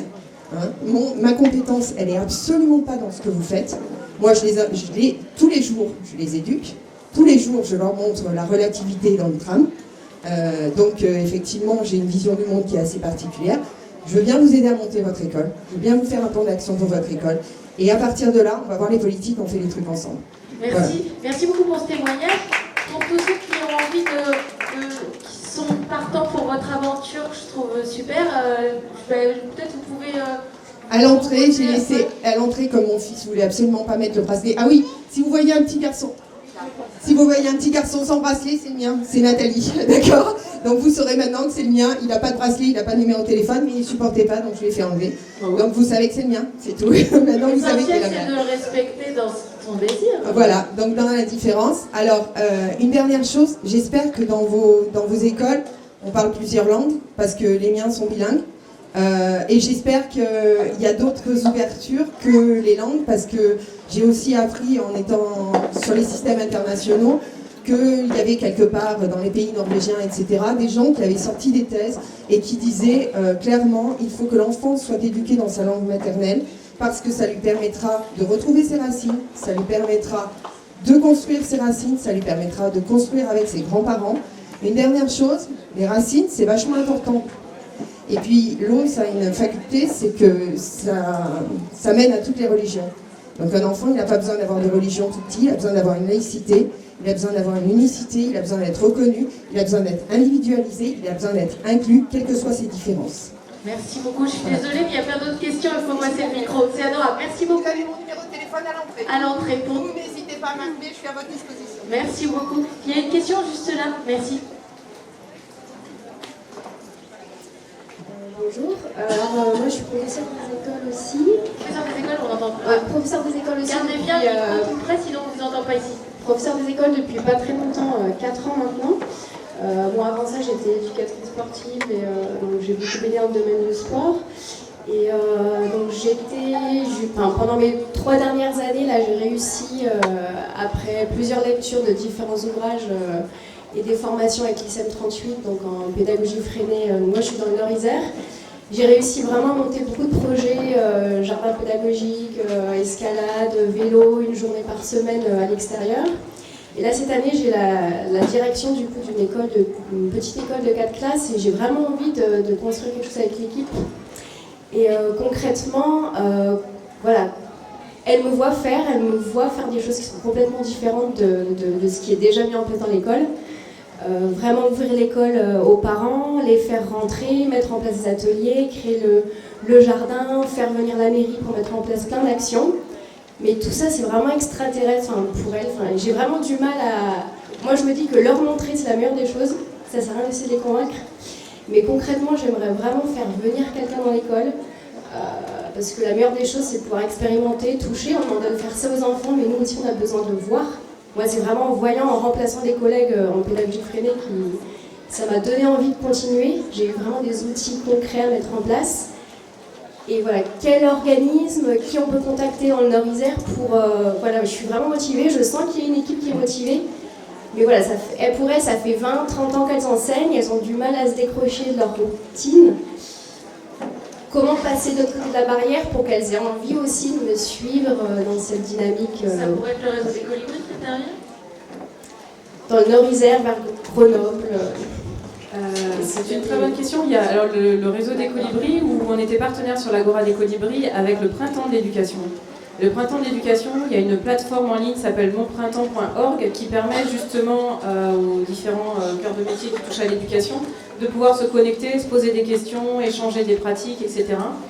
Après, il y a, alors via les colibris, il y a aussi les enseignants qui ont fait partie de l'Agora qui potentiellement peuvent être des ressources de témoignages, retours d'expérience. L'école que j'expliquais tout à l'heure, elle est à Montauban, il y en a une à Tarbes, l'école des Cloutiers où ils mettent en place beaucoup d'initiatives. Et notamment Sylvie Ouagero, qui est dans cette école, a monté avec Roland Gérard, qui est juste à ma droite, là, une formation pour les enseignants, justement pour se reconnecter à la nature. Donc elle, pour aussi aller dans le sens de l'éducation nationale, parce qu'il y a des écoles, il y a déjà un système, donc effectivement, soit on crée d'autres écoles, soit on essaye aussi de changer par la base. Il y a des formations à la pédagogie de coopération, il y a des formations à la reconnexion à la nature. Elles se forment en atelier Montessori, Freinet, et en fait, elles font leur tambouille. Et ça, on est d'accord que c'est en dehors de... Parce que moi, c'est vrai que moi, je me forme sur mon temps personnel. L'ICEM, on a demandé à ce que ce soit reconnu dans nos formations des 108 heures. On a rencontré l'IA à Grenoble, enfin, ils ont rencontré l'IA à Grenoble, ça n'a pas pu se faire. Donc, pour l'instant, c'est effectivement pas intégré dans les catalogues de formation des enseignants. Et du coup, dans l'Agora, on a abordé ce sujet de se dire, justement, quelles sont les suites de cet atelier et qu'est-ce qu'on pourrait faire bouger comme ligne pour faciliter la mise en place de toutes ces actions dans les écoles. Donc il y a ce point formation. Et c'est quoi le nom exactement, enfin, vers quel organisme il faut se rapprocher? Pour être en lien avec ce qui est en train de se mettre en place, pour l'instant, moi avec l'Agora des Colibris ou le Printemps de l'éducation, mais pour l'instant on a créé un comité de pilotage qui va essayer d'aborder les 3 points que je vous ai proposés, coordonner le réseau, faire l'inventaire de ce qui existe, promouvoir l'éducation, et au milieu de la partie inventaire, pouvoir ensuite se dire qu'est-ce qu'on propose et comment on le propose. Et donc, il y a le volet formation, et essayer de faire financer ces formations par l'éducation nationale, ou tout du moins de les faire reconnaître. Voilà. Mais pour l'instant, on n'est pas encore là. Ouais, je voudrais rebondir parce que c'est très précieux ce que tu portes là. Ce que tu portes à désir de faire quelque chose et j'entends la dimension territoriale en plus, de ne pas rester. Et puis le mot parent, je suis vraiment ravi que ce mot parent apparaisse là parce que il faut vraiment jouer avec les parents parce qu'ils attendent que ça, les parents, quoi. Et l'intervenante précédente parlait de créer une école, mais cette école, elle existe. C'est-à-dire qu'elle existe, elle est en France. Aujourd'hui en France, il y a plus d'une centaine d'écoles hors contrat qui se créent, écoles associatives. Il y a des représentants ici, j'en ai chez moi, d'écoles de ce profil. Et on est en train de créer une école, hein. On est en train de créer une école de la transition. J'ai fait un petit article qui s'appelle comme ça, École de la transition, vous pourrez le trouver sur Internet. Et l'idée, là maintenant, je pense que c'est la communauté. Regardez les cantines bio. 100% des cantines bio qu'on a, on le doit à des initiatives de terrain. Ce sont des mamans, ce sont des papas, ce sont des enseignants, des responsables de collectivités qui disent que les enfants mangent sainement, c'est fondamental. Mais bien sûr c'est fondamental que les enfants mangent sainement, qu'ils se nourrissent sainement. Donc on parle bien de la même chose, on parle d'une nourriture, même si c'est une nourriture un peu moins matérielle, là on parle de nourriture aussi. Qu'est-ce qu'on leur donne à nos enfants? Voilà, qu'est-ce qu'on leur donne? Et c'est de ça qu'on parle. Et donc il y a au même titre que la cantine bio s'est créée, pas d'une personne, mais d'un désir, hein, et de quelques désirs, et après d'organisation et d'énergie. Donc ça veut dire que dans les territoires, aujourd'hui, il faut inventer cette communauté éducative. Il y a une communauté éducative qui est créée, qui est constituée des parents, qui est constituée des enseignants, qui est constituée de responsables des collectivités locales, qui est constituée d'acteurs associatifs. Ce sont des gens qui ont la fibre pour l'éducation, comme il y a des gens qui ont la fibre pour l'alimentation, ou l'énergie, ou peu importe, ou la permaculture, mais peu importe. L'essentiel, c'est qu'on se retrouve. Et donc, faire des rencontres, initier des rencontres autour d'un événement, créer un événement petit, surtout pas le surdimensionner, mais créer la possibilité aux gens de se rencontrer, de se parler, d'être ensemble, de faire des petits groupes, grands groupes, d'élaborer ensemble, et puis de voir ce qui va arriver. Parce que déjà, quand on a fait ça dans un territoire, on a déjà secoué le cocotier, quoi. On a fait que des gens vont en entendre parler. C'est une ouverture. Il y a des gens qui attendent que ça à 20 km de chez toi, j'en suis certain. Oui, il faut le micro. Je voulais juste rebondir par rapport aux compétences ou la hiérarchie. Hier, j'étais en formation des directeurs et en grattant un peu avec l'IEN, je me suis rendu compte qu'eux, ils ont aussi, je pense, au fond d'eux, cette volonté de vouloir aller par là. Et ils sont eux-mêmes, je pense, bridés par un discours qu'ils doivent aussi partager. Mais au bout de 10 minutes, il a changé son discours et on a fini par parler pendant 1 heure de la possibilité de mettre en place des marchés des connaissances dans son école, de faire venir des intervenants, de travailler avec des maraîchers en sol vivant. Enfin, mon conjoint est maraîcher en sol vivant, donc on a réussi à parler de ça avec un IEN qui avait au départ un discours très bridé, très très professionnel, enfin, entre guillemets. Et en grattant un petit peu et en restant finalement humain, dans le grand sens du terme, et ben, on a réussi à aller au fond de ces projets. Donc je pense qu'il ne faut pas se brider par cette hiérarchie. Il faut, dans nos rencontres avec nos IEN, il faut ouvrir son cœur et puis essayer d'aller au fond du problème. Et on a quelqu'un en face de nous qui est humain et qui va nous aider à monter ces projets. Voilà. Moi au début j'avais très peur de mon IEN et là on a une IEN super en Nord-Isère qui nous accompagne vraiment.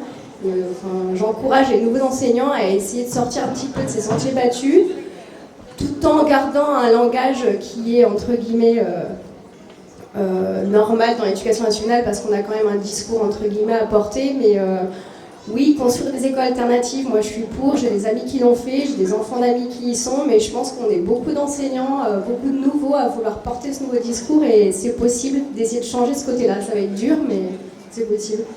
Plus pratiquer la langue virale pour toi. Je voulais justement rebondir sur cette idée de continuer à l'intérieur du système à changer, et le changement viendra dans le long terme par imprégnation, justement avec les actions dont vous avez parlé, mais aussi par notre pratique.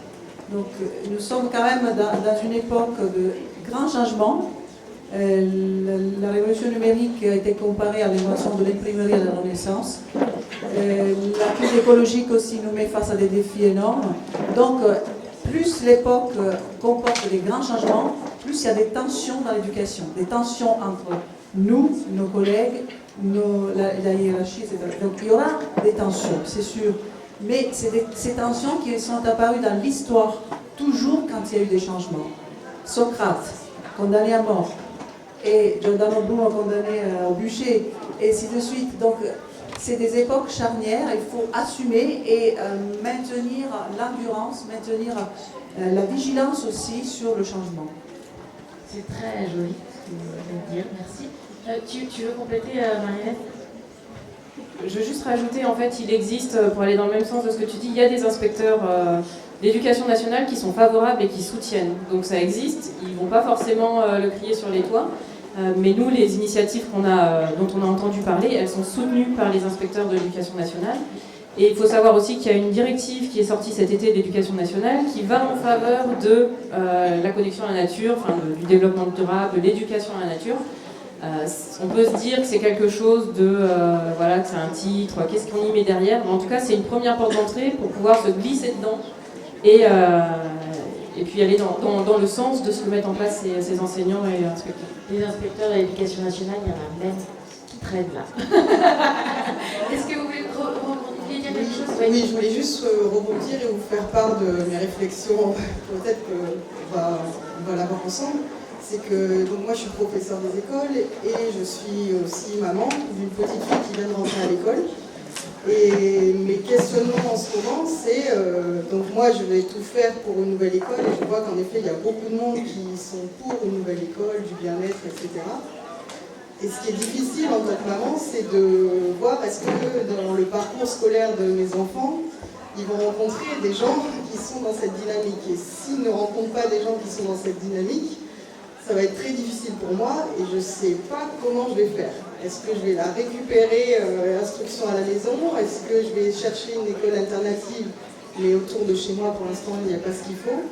Et du coup, je ne sais pas comment faire. Je voudrais vraiment vous remercier, ce que vous dites, c'est clé. Parce que quand on est parent, on culpabilise de se poser ces questions-là en se disant est-ce que enlever mon enfant de l'éducation nationale parce que on tombe un peu, c'est la loterie aussi, c'est pas aller dans le sens du vrai changement profond. Donc ce que vous dites en tant qu'enseignant et parent, vraiment merci, ça fait du bien. Vous vouliez poser une question ou c'était juste Oui, ça va, ouais, c'est ça. C'est des réflexions. Vraiment, merci. Est-ce que vous voulez poser une question? Ouais, là, prenez le micro. On va essayer de vous le faire passer. Je sais que c'est pas facile aujourd'hui, on est un peu en concentré. Bonjour, désolée, je m'excuse, je ne suis pas française, alors mon petit accent, voilà. Et ma question, c'est surtout, je vois un vrai décalage, je viens des Colombies, dans lesquelles on a un enseignement plutôt américain plutôt qu'européen. Et déjà, c'est la différence qu'il y a dans les discours dans les écoles et avec les parents. Ça veut dire on parle bien des cantines bio, mais quand les enfants partent au goûter, ils prennent un Coca-Cola et voilà, à la maison on prend des choses qui normalement sont contre-essence à l'école. Et on parle beaucoup sur l'éducation à l'école, mais les parents, comment est-ce qu'on fait la liaison entre cette éducation, ces changements qu'on fait à l'école pour avoir un lien permanent, pour être consistant à l'éducation qu'on fait avec nos enfants à la maison. Ouais, c'est une vraie question, là, la relation entre ce qu'on voit à l'école et ce qu'on voit à la maison, dans un sens comme dans l'autre, hein, parce qu'il y a aussi l'inverse. Est-ce que vous voulez répondre, Jamie? Merci pour cette question. Moi, je vais répondre globalement aussi à ce qui a été dit avant. Antoine de la Garandrie dit une phrase que j'aime beaucoup: l'évolution, c'est une révolution sans en avoir l'air.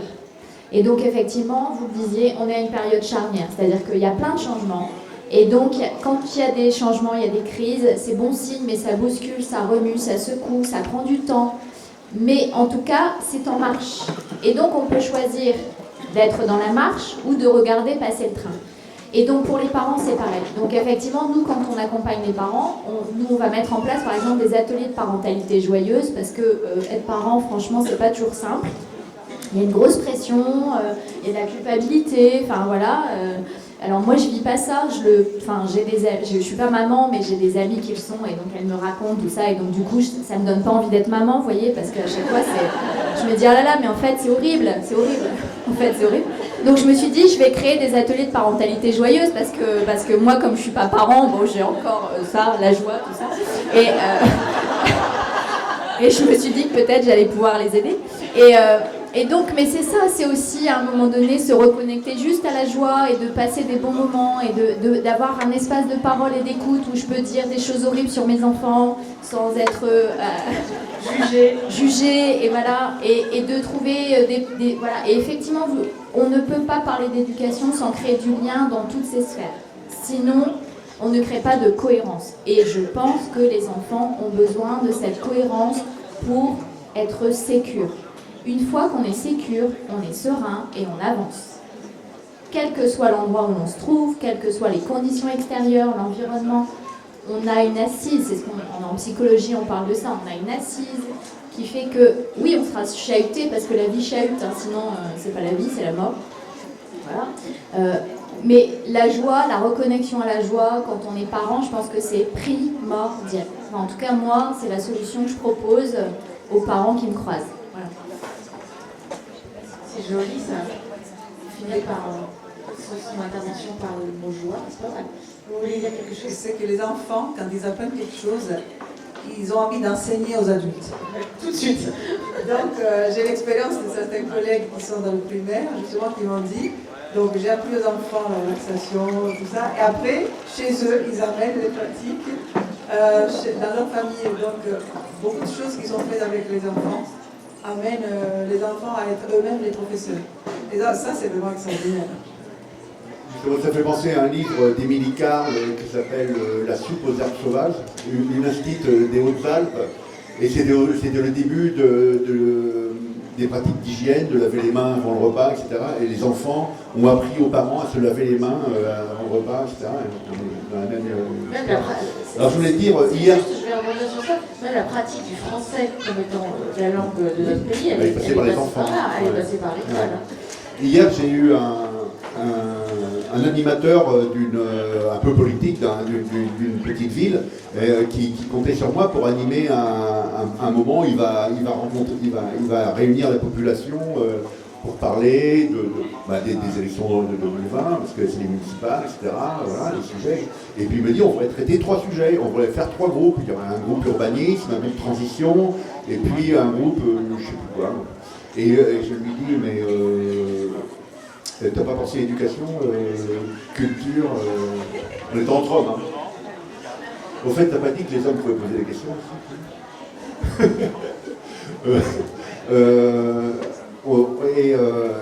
Et donc, ça veut dire ça, si on crée le débat dans le territoire autour de la question d'éducation. Je reprends le parallèle avec la cantine bio. On a créé à un moment donné, aujourd'hui, il y a le mouvement des coquelicots qui est extraordinaire. J'espère que tout le monde a signé l'appel. Chacun fait ce qu'il veut. Mais vous espérez quand même. Mais quand même. Bon. Je fais parler des cantines bio. Ça s'est passé parce qu'il y a eu de la parole entre des gens. Et donc, cette évolution, ce changement complètement de l'éducation, eh ben, il arrive quand on se parle, quand on arrive à se parler. Il faut réussir, arriver à se parler, quoi. Et quand on arrive à se parler sur un sujet, eh bien, dans le territoire, ça peut changer, quoi. Et rien que ça, ces petites choses-là, c'est-à-dire que cet atelier, cette 4e table qu'on aura dans ce moment, qui sera, j'espère, qui va valider, consacré à l'éducation et à la culture, et aux associations, et aux relations sociales, etc. Parce que tout ça, ça va ensemble. Parce que l'enfant, il va bien s'épanouir si le tissu social est vivant, quoi. Je crois qu'on peut parler de vie et de mort, comme tu dis. Hein, si le tissu social est vraiment vivant, et si les gens se parlent, et s'il y a de la confiance entre les gens, s'il y a de l'amitié, de la convivialité, eh bien, voilà, l'enfant se sent beaucoup mieux, il est sécure. Et s'il est sécure, eh bien, il va aller grappiller partout des nouvelles connaissances. Il y a encore une dame qui veut la parole. C'est merveilleux, ces questions. Alors, on va passer. Je vais juste dire un petit truc. Moi, j'ai fait des études de bio et il y avait de la génétique des populations. Et en fait, dans ce que tu me dis, ça m'a fait penser à ça. En fait, chacun de nous, on est constitué d'une part de génétique. Et notre phénotype, c'est qui on est. C'est à la fois la génétique transmise par les parents, mais aussi à la fois ce que transmet l'environnement. Donc, si on veut être heureux et dans le bien-être, effectivement, c'est quelque chose de plus global que nous soi. Oui. Oui. Moi, je suis dans la pensée positive, je suis coach, et je suis entourée, je suis sur Paris, je suis entourée de professeurs des écoles et professeurs qui vivent beaucoup de difficultés parce que vous disiez et si, et si, et si, et si, mais il y a beaucoup de si. Et donc, dans certaines zones, il y a vraiment, les personnes sont démunies, les professeurs, les parents. Il y a des difficultés à créer de la cohésion de groupe parce que la question d'éducation, elle passe après un problème de mal-être, quoi, dans beaucoup de familles et beaucoup de quartiers. Et c'est compliqué de parler de positif, quoi.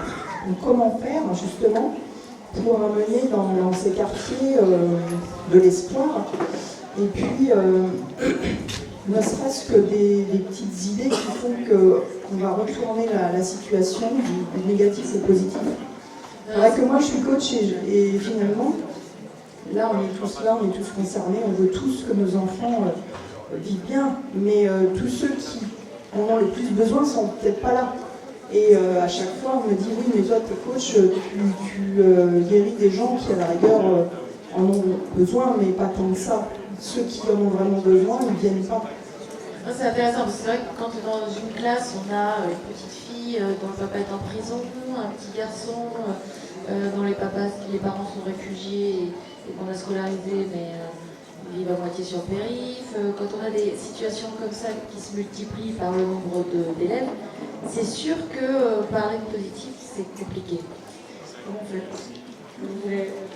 Juste un mot. Ça me fait penser à une expérience que je viens de vivre. J'étais à Pontivy avec la bascule il y a quelques semaines. Et dans le travail qu'on a fait, à un moment donné, on a fait des petits groupes et on s'est dit c'est peine. C'était la première journée, c'était la journée, le sujet c'était de se rapprocher les uns des autres, de mieux se connaître, etc. De se rapprocher les uns des autres. Et à un moment donné, le facilitateur nous a proposé de faire des petits groupes de 3.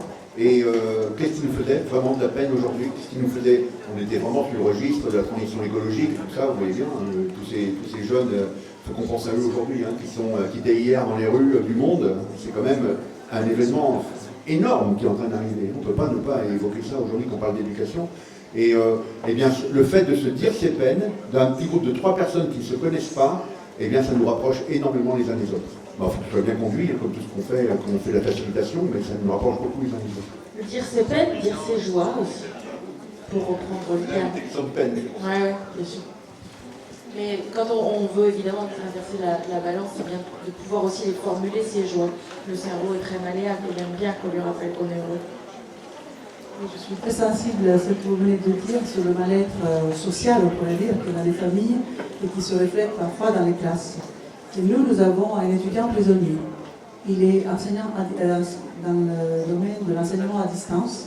Nous pouvons délivrer des cours aussi aux étudiants qui sont en prison. Donc là, nous avons visité cette prison. Nous avons vu quelles étaient les conditions d'études qu'il pouvait avoir cet étudiant. Et il y a eu de très beaux échanges avec les professeurs qui s'occupent de cet étudiant en prison. Donc c'est possible. Maintenant, il est en 3e année de licence et il continue sa scolarité avec très très bonnes notes parce qu'il veut s'en sortir. Il veut que son cerveau s'occupe d'autre chose que de penser uniquement à tout ce qui se dit dans la prison autour des peines. Ça, c'est un exemple. Mais l'autre exemple, c'est aussi que l'enseignant doit tenir compte également de ce domaine, de tout ce qui est le contexte social de l'étudiant. Par exemple, l'étudiant chez nous, à Col-Valéry, il y a des étudiants qui n'ont pas d'argent pour manger.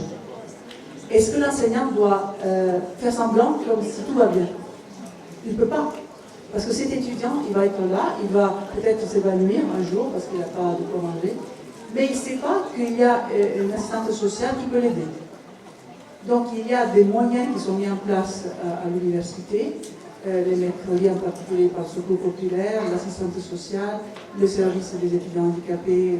Il y a plein de services sociaux qui peuvent aller répondre parfois aux exigences des étudiants, auxquels nous, en tant qu'enseignants, ne pouvons pas répondre dans l'immédiat, mais nous pouvons écouter, être à l'écoute et les orienter vers des services spécifiques. Donc, bon, ici aussi, il y a des anciens étudiants de Col-Valéry, je suis très contente.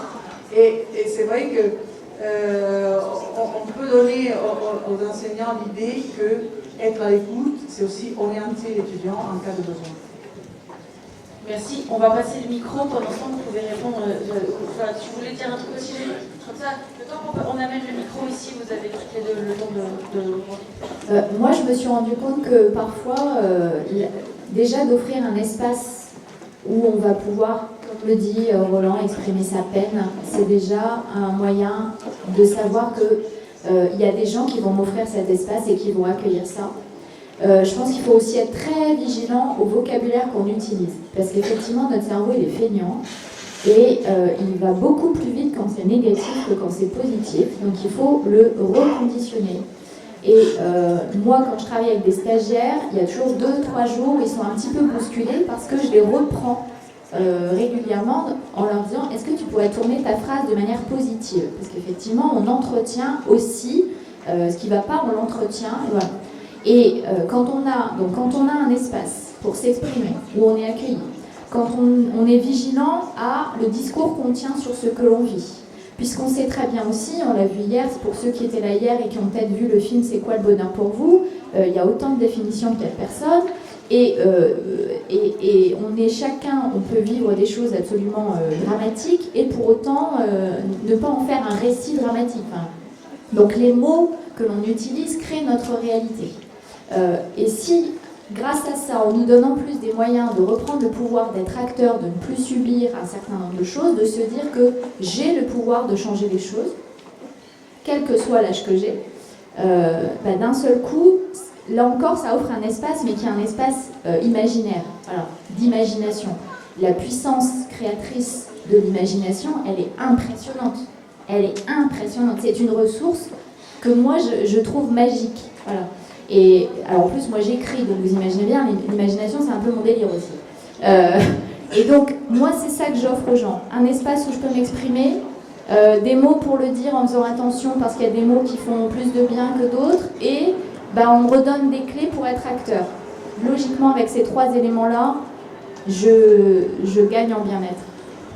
Que je sois un enfant ou un adulte, hein, parce que j'entends les difficultés dont vous parlez, elles existent partout, mais enfin voilà, moi souvent je cite le film de Benigni, La vie est belle.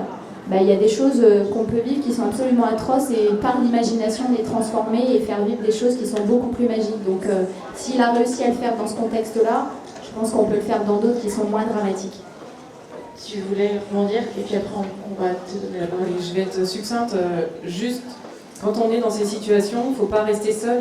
Donc il faut aller à la rencontre d'autres et se relier en fait.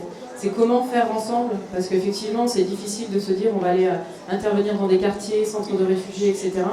Il y a des fois, il n'y a pas forcément, même dans dans la campagne, dans des petits villages, il y a des gens qui sont seuls aussi. Et comment on fait pour qu'à un moment donné, on puisse se relier? Donc c'est tisser le réseau, le tissu associatif, etc. Le tissu local en fait. Ça c'est, je pense, la clé. C'est comment on se reconnecte les uns aux autres. Et on fait ensemble pour justement apporter des réponses. Parce que sinon tout seul, effectivement, c'est compliqué. Hein. C'est le fameux proverbe, tout seul on va plus vite. Et encore. Mais ensemble on va plus loin. La question de la solitude, elle est clé. Hein. C'est un vrai enjeu de société dont personne ne parle jamais. On parle d'écologie, on parle de problème éducatif, on parle plein de trucs, mais c'est des millions de gens qui sont concernés par le problème de solitude, de non-échange avec l'autre pendant des semaines entières. Et c'est ça, et en fait nous à Colibri, c'est vraiment ne pas faire à la place d'eux, mais comment dans l'émission Inspirer, Relier, Soutenir, notamment les groupes locaux qui sont répartis sur tout le territoire, il y a plus d'une centaine de groupes. C'est leur mission, c'est justement relier les gens les uns avec les autres, c'est organiser des rencontres publiques sur des thématiques clés. Et ces thématiques, voilà, elles sont généralement aussi apportées par les gens du territoire. C'est une des raisons du succès de cet événement, c'est que ces sujets-là ne trouvaient pas écho nulle part, quoi. Tu voulais dire un truc? Oui, bonjour, moi je suis professeure dans le secondaire, donc on n'a pas eu encore de témoignage. Je suis professeure d'italien en REP, donc en lycée et collège de Lunel. Et je rebondis sur ce que Jamie a dit tout à l'heure, sur l'idée de donner de l'espace. Moi, je commence tous mes cours en fait par come ti senti oggi, comment tu te sens aujourd'hui. Et en fait, c'est très important parce que j'ai un public avec des élèves qui ne parlent pas français, des élèves qui sont dans la misère sociale, dans la misère culturelle énormément. Et c'est vrai que c'est très important de donner ce moment au début du cours parce que bizarrement derrière, comme ils se sentent, enfin c'est pas bizarre, c'est évident, mais comme ils se sentent écoutés, comme on s'intéresse à eux, ils se sentent beaucoup plus enclins à donner quelque chose ensuite. Et ça me paraît très très important. Après le fait on parlait tout à l'heure, les besoins de faire pipi à heure fixe, c'est quelque chose aussi, il y a les contraintes de la vie scolaire qui fait qu'ils ne veulent pas qu'on laisse sortir les enfants en classe pendant l'heure de cours pour qu'ils aillent faire pipi. Moi très sincèrement j'en ai rien à faire, ils sortent pour aller faire pipi et c'est comme ça. Mais c'est quelque chose qui est quand même dingue. On est quand même pas mal de professeurs en secondaire à être en dichotomie avec ce qu'on nous dit de faire et ce qu'on veut faire. Et on est beaucoup à réfléchir sur toutes ces nouvelles choses. La pédagogie de projet, par exemple, dans l'enseignement des langues, elle est là depuis 15 ans, enfin, je ne sais pas, mais peut-être plus. Donc on travaille dessus de toute façon, ça c'est sûr. Les élèves, ils savent où ils vont, ils ont des objectifs, un projet à réaliser, et ils doivent le faire. Il y a beaucoup de professeurs qui travaillent déjà comme ça. Mais effectivement, c'est pas forcément dit, c'est pas forcément su. Mais on essaie de le faire quand même, le plus possible. Après, c'est vrai dans tous les niveaux. Hein. Moi, Oui, j'ai l'impression que ça fait vraiment écho à ce que disaient les enseignants de primaire. On est vraiment dans cette logique-là. Et cette année, je vais intervenir en prépa CAPES. Et c'est vrai que c'est un truc aussi qu'on voit dans les textes qu'on leur demande de préparer. C'est loin de ce qu'ils vont faire après. C'est très très loin de ce qu'ils vont faire après. C'est pas une critique, Angela. C'est la réalité. Non, c'est la réalité. Ce qu'on prépare en CAPES, c'est très loin de ce qu'on va vivre après en tant qu'enseignant. Donc c'est sûr que j'espère pouvoir leur dire ça, l'air de rien, entre deux portes. Voilà. Oui, dernière question. Je suis trop contente qu'il y ait un homme qui pose une question. Je peux pas dire non là. Ouf. Merci. Bonjour à tous. Merci d'être là, merci de faire partager un peu tous ces savoirs, c'est beau. Je voulais remercier tous ces professeurs qui se démènent dans l'école publique, parce que moi, l'école publique, j'y suis très attaché. Et à la fois, je suis très très content aussi qu'il y ait des écoles alternatives qui se montent, parce qu'ils peuvent montrer des expériences qui sont faites et qui, du coup, fonctionnent. Il y avait la question du jour, c'était quelle action entreprendre pour le bien-être des enfants à l'école. C'est intéressant parce que moi, ce que me pose problème parfois à l'école, c'est de mettre en avant le savoir dit intellectuel, c'est-à-dire apprendre les maths, la géo, alors qu'au final, pour se réaliser, pour être accompli comme étant adulte et de bien-être, c'est en fait parfois aussi valoriser d'autres savoirs en fait. Mais ça, ils n'ont pas place dans l'école malheureusement. Et je trouve ça vraiment très dommage parce que je considère que savoir faire un bon plat, un bon risotto, c'est bien plus important que savoir si la Chine a 4 ou 5 milliards d'habitants. Enfin voilà. Ça évolue vite, ça. Oui. En fait, voilà, je trouve que c'est dommage. Et en fait, ça va un peu dans le sens que les gens disent, du coup, on est dans une société qui prime du coup l'intellect, la théorie, ce qui fait qu'on a tertiarisé, on a rendu des choses de plus en plus tertiaires. Du coup, les gens vont de plus en plus en ville pour ce genre de travail. Ça abonde les villes, ça vide les campagnes. Et du coup, les gens n'ont pas d'espace de nature dans les villes, de moins en moins. Et du coup, ils se sentent beaucoup plus stressés, enfin voilà, et l'éducation est moins bonne. Alors qu'au final, si on primerait en fait ces savoirs qui sont non théoriques, mais comme connaître un papillon ou connaître un risotto, les gens reviendraient à des choses qui sont beaucoup plus primaires, et reviendraient dans les campagnes, et la vie serait sans nouvelle. D'une certaine manière, en fait, vous abordez la question de la hiérarchisation des savoirs. Oui. Peut-on dire que l'un est plus important que l'autre, et dans quelle mesure et sur quels critères? Disons qu'il y en a un qui est dans les programmes scolaires, l'autre qui ne l'est pas. Donc c'est vite. Mais en fait, la question de fond, elle est là. C'est le sujet a été décidé par une organisation étatique. On a décidé que l'acquisition de ces compétences-là était plus importante que les autres. Donc on a hiérarchisé les savoirs. Est-ce que c'est une des actions sur lesquelles vous travaillez à l'université, c'est sortir de cette logique de hiérarchie? En fait, dans notre centre de recherche, il y a des doctorants qui travaillent sur l'écoféminisme. L'écoféminisme, en particulier Vandana Shiva, affirme une chose. La culture d'une femme du désert, du Sahara, c'est où je trouve de l'eau. Ça, c'est la culture de la survie, mais c'est de la culture. Et où je trouve les plantes pour soigner mes enfants. La culture d'une femme en Allemagne ou en France, et je vais voir un film au cinéma, je vais lire un livre. Donc, c'est des formes de culture, mais les deux formes de culture ont le même, il y a une forme de culture de la survie qui est encore plus importante que la culture que nous connaissons. Donc, effectivement, nos jeunes chercheurs travaillent vraiment sur ces savoirs, sur ces définitions de la culture pour changer justement le carcan, une sorte de schéma mental que nous avons. Et ces nouvelles recherches, cette doctorante en particulier qui travaille sur l'écoféminisme, elle a eu du mal à faire accepter son sujet il y a 4 ans, mais maintenant c'est devenu normal et on a pu le diffuser au sein de l'université. Donc vous voyez comment progressivement on arrive à changer aussi la manière de regarder la culture et la hiérarchisation des savoirs. Vous savez, par les jeunes, parce que quand on parle aux jeunes de ces questions, les jeunes prennent tout de suite le sujet et ils s'engagent sur des recherches de plusieurs années là-dessus. Je trouve ça très joli comme mot de la fin en fait. Ça veut dire qu'on est dans une culture de la transition. Merci beaucoup.